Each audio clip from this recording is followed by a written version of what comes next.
같은 너의 그 입술이 바다 같은 너의 그 입술이. Assalamualaikum warahmatullahi wabarakatuh. Halo semuanya. Di video kali ini saya akan menyampaikan penyuluhan saya tentang gizi untuk ibu menyusui dengan ASI yang sedikit. Baik, sebelumnya izinkan saya di sini untuk memperkenalkan diri. Perkenalkan, nama saya Messi Wulandari dari mahasiswa Poltekkes Kemenkes Jakarta 3 dari program studi D3 Kebidanan. Baik, di sini ada dengan pasien penyuluhan saya dengan Ibu Nina. Baik, inilah video penyuluhan saya. Terima kasih. Sebelumnya di sini tujuan saya ke rumah Ibu Nina ingin melakukan penyuluhan Ibu. Saya Messi Wulandari dari mahasiswa Poltekkes Kemenkes Jakarta 3. Nah, di sini saya tadi sudah minta izin ya Bu kepada Ibu untuk melakukan penyuluhan karena yang informasi yang saya dapat bahwa Ibu Nina mempunyai baby ya Bu, punya bayi. Nah, kalau saya tahu di sini ada masalah nggak Bu dalam menyusui si bayi atau tentang gizi si bayi? Oh iya nih ada air ASI saya itu sedikit, gimana ya solusinya?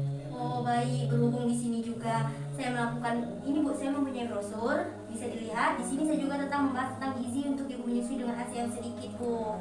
Nah, di sini nanti kita akan membahas tentang manfaat ASI, faktor penyebab ASI itu sedikit, terus ada masalah ASI pada umumnya, terus makanan penambah ASI, gitu Ibu. Bisa dilihat Ibu di sini pada gambar pertama. Gambar pertama di sini ada pengertian ASI Ibu Nina. Nah, ASI ini Ibu Nina merupakan cairan alamiah yang mudah didapatkan dan fleksibel. Nah, diminum tanpa persiapan apapun dengan temperatur yang sudah disesuaikan dengan si bayinya Ibu Nina tentunya di sini. Nah, ASI ini juga Ibu Nina sudah terkontaminasi dari bakteri sehingga mengurangi faktor risiko penyebab terjadinya intestinal. Nah, baik Ibu Nina, di sini juga saya ingin memberitahu bahwa bayi harus diberikan ASI eksklusif Ibu Nina sampai 6 bulan tanpa makanan tambahan lainnya. Pada umumnya bayi hanya membutuhkan air susu ibu, gitu. Nah, di sini juga Ibu Nina ada jutaan manfaat ASI. Bisa dilihat Ibu Nina? Ya, di sini yang pertama ada jutaan manfaat ASI. Yang pertama yaitu bayi terhindar dari berbagai penyakit. Yang kedua, ASI dapat mengurangi tingkat depresi pada ibu. Yang ketiga, mengembalikan berat badan ideal ibu. Nah, Ibu Nina kan dari menyusui itu, tentunya Ibu Nina mengalami kegemukan kan Bu. Nah, tapi nanti jika bayi sudah sering menyusui, ibu akan mengalami berat badan ibu akan turun. Ya, kemudian di sini yang ketiga, ASI sebagai nutrisi bayi. Yang keempat, meningkatkan daya tahan tubuh si bayi. Yang kelima, ASI eksklusif meningkatkan kecerdasan pada si bayi. Yang keenam, ASI eksklusif meningkatkan kasih sayang ibu kepada si bayi. Apakah Ibu Nina merasakan ibu saat bayi si lahir, bayi menyusui, kasih sayang ibu itu lebih besar kepada si bayi Bu? Iya benar.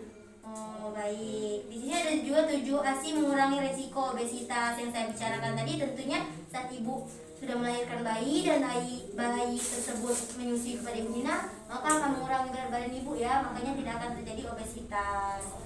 Nah, ada yang ingin ditanyakan Ibu Nina? Apa sih Mbak penyebab ASI sedikit itu ya? Oh, tentunya di sini yang perlu kita ketahui Bunda, banyak sekali faktor penyebab ASI itu sedikit. Nah, beberapa faktor tersebut ada di sini Bu yang sudah saya jelaskan. Di sini yang pertama itu pelekatan yang tidak tepat atau puting susu saat Ibu Nina menyusui si bayi tidak melekat pada mulut si bayi, maka itu akan mengalami ASI sedikit. Nah, kemudian di sini ada pemberian susu formula. Seperti yang saya jelaskan tadi Bu Nina, bahwa bayi itu sangat membutuhkan ASI eksklusif pada saat umur 6 bulan sampai dia umur 6 bulan tanpa makanan tambahan. Nah, kemudian di sini konsumsi obat dan kontrasepsi. Nah, jadi Ibu Nina diharapkan pada saat sedang menyusui si bayi tidak memakai konsumsi obat atau kontrasepsi, alat kontrasepsi. Nah, kemudian di sini 4 stres. Misalnya Ibu Nina sedang mengalami stres, banyak pikiran atau mikirin utang ya Ibu Nina ya. Makanya air susu Ibu Nina nanti makan keluarnya sedikit. Nah, yang keenam, kurangan makanan yang bergizi. Nah, makanya banyak sekali bidan atau dokter yang menyarankan agar ibu saat melahirkan si bayi agar mengonsumsi makanan-makanan yang bergizi, karena pada saat ibu menyusui si bayi akan memberikan ASI yang banyak. Yang ketujuh, payudara sebelumnya pendarahan setelah melahirkan. Nah, yang ke-8, resistensi plasenta, hiplosia, payudara, gangguan tiroid, diabetes, dan kanker payudara ibu. Begitu ibu faktor-faktor dari ASI sedikit. Nah, tetapi ibu di sini ada cara untuk memperbanyak ASI yang perlu ibu ketahui. Nah, yang pertama itu periksa pelekatan dan posisi menyusui ibu. Nah, yang kedua, berikan ASI sesering mungkin. Yang ketiga, hindari pemberian susu formula. Kalau boleh di sini saya tahu ibu pernah nggak saat dari bayi lahir sampai dia sekarang ibu memberikan susu formula kepada si bayi ibu? Belum sih. Jangan ya bu ya, karena susu formula juga nanti akan mempengaruhi ASI sedikit ibu. Nah, yang kelima, jangan mengkonsumsi obat dan kontrasepsi dulu selama menyusui. Yang keenam, menjaga pola makan. Yang ketujuh, makanan yang bergizi seimbang. Nah, kemudian di sini bu, ada beberapa masalah umum pada ibu menyusui. Nah, masalah umumnya itu bisa ibu lihat di sini. Satu, kurang atau salah informasi. Yang kedua, putih susu datar atau terbenam. Begitu ibu. Baik Ibu Nina, kalau saya boleh tahu ada yang ingin ditanyakan Ibu tentang masalah yang tadi, cara atau faktor? Oh, ini saya mau nanya nih. Yang ini kan katanya si mbaknya nih, Halo? periksa pelekatan dan posisi menyusui. Itu periksa pelekatan itu seperti apa ya mbak? Nah, untuk periksa pelekatan itu Ibu harus memastikan bahwa si bayi sudah melekat atau mulut si bayi sudah melekat pada puting susu ibu, dan ibu harus memperhatikan posisi ibu saat menyusui benar atau tidak gitu. Karena kebanyakan ibu bayi yang mempunyai bayi itu tidak memperhatikan cara posisi menyusui yang baik dan benar gitu ibu. Nah, baik, di sini kita akan melanjutkan tentang masalah umum pada ibu menyusui. Nah, yang pertama di sini kurang atau salahnya informasi. Nah, seperti Ibu Nina kurang atau salah mendapatkan informasi. Contohnya Ibu Nina mempunyai teman. Nah, teman Ibu Nina itu memberitahu bahwa makanan ini untuk menambah ASI yang sedikit. Nah, tapi Ibu Nina belum tahu apa aja sih protein, karbohidrat, atau lemak, atau zat besi yang terkandung dalam makanan tersebut. Sehingga Ibu Nina sembarangan untuk mengkonsumsi makanan tersebut. Begitu Ibu Nina. Nah, yang kedua sini puting susu datar atau terbenam Ibu Nina. Nah, di sini masalah menyusui pada pasca persalinan. Yang pertama, puting susu lecet. Yang kedua, payudara bengkok. Yang ketiga, mastitis atau abses payudara. Yang masalah menyusui pada pasca persalinan lanjut atau persalinan sudah lebih dari 6 bulan seperti sindrom ASI kurang. Dan dua, ibu yang bekerja. Tentunya ibu yang bekerja akan mempengaruhi ASI menjadi sedikit gitu Ibu Nina. Ada yang ingin Ibu Nina tanyakan Bu? Yang puting susu datar atau terbenam itu yang seperti apa sih mbak? Untuk putih susu datar atau terbenam itu air putih susu ibu itu tidak menonjol Bu. Jadi kan saat kita melahirkan itu pastinya tentu puting kita, susu kita itu akan menonjol, akan dari yang terbenam menonjol. Nah, tapi kalau ada juga beberapa masalah yang ibu melahirkan itu tidak menonjol air putihnya sehingga susah. Terus mbak, yang mastitis atau abses payudara itu seperti apa sih?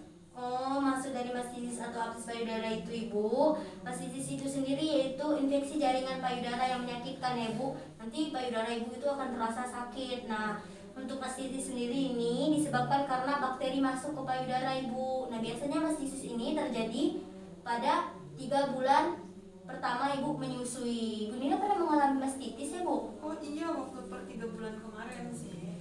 Oh, tapi sekarang sudah sembuh Bu? Sudah tidak lagi. Oh, baik. Ada yang lagi yang ditanyakan Ibu? Ibu Nina, Ibu Nina udah tahu nggak sih apa yang dibutuhkan agar ASI itu melimpah Ibu Nina? Belum sih, saya hanya tahu vitamin-vitamin, makanan-makanan yang biasa saya makan aja sih. Oh, baik. Di sini Ibu Nina bisa dilihat di brosur kita ini. Di sini ada karbohidrat. Nah, makanan apa aja sih yang mengandung karbohidrat? Di sini makanan yang mengandung karbohidrat seperti jagung, nasi, singkong, gandum, seperti itu Ibu. Kemudian di sini ada protein. Nah, makanan yang mengandung protein itu seperti daging sapi, susu, kacang, telur, dan daging ikan. Kemudian di sini ada vitamin C. Nah, makanan apa aja yang mengandung vitamin C? Seperti pisang, kol, jeruk, kiwi, apel. Nah, kemudian di sini ada kolin. Nah, makanan yang mengandung kolin itu seperti alpukat, kacang, mete, ikan, kuning telur. Kemudian di sini ada kalium. Nah, untuk makanan yang mengandung kalium sendiri di sini seperti jeruk, pisang, bayam, kalsium. Untuk yang mengandung kalsium itu seperti susu, keju, mentega, dan makanan yang mengandung zat besi seperti putih telur, alpukat, bayam, kangkung, kacang hijau, dan masih banyak lagi Bu Nina gitu. Oh, berarti saya harus mengkonsumsi semua makanan seperti yang ini. Yang mengandung 8 ini Bu, begitu. Iya. Nah, kemudian ada beberapa contoh makanan agar menambah ASI si ibu. Ibu Nina udah tahu belum? Belum. Oh baik, bisa dilihat di sini Bu Nina. Di sini ada makanan penambah ASI ibu. Yang pertama di sini ada sup, alpukat, jagung, wortel, telur. Kemudian di sini ada daging sapi, air, bayam, dan kacang. Jadi untuk sup untuk semua ini tentunya nanti kita balik lagi di sini harus yang mengandung karbohidrat, protein, vitamin C, kolin, kalium, lemak, kalsium, dan zat besi. Maka untuk itu nanti gizi Bu Nina akan terpenuhi, gizi bayi akan terpenuhi, dan air ASI ibu juga nanti akan melimpah ibu begitu. Ini Mbak, saya mau tanya nih ya, di makanan penambahan ASI ibu nih. Ini kan ada sup. Ini sup yang biasa saya makan atau ada penambahan atau ada pengurangannya?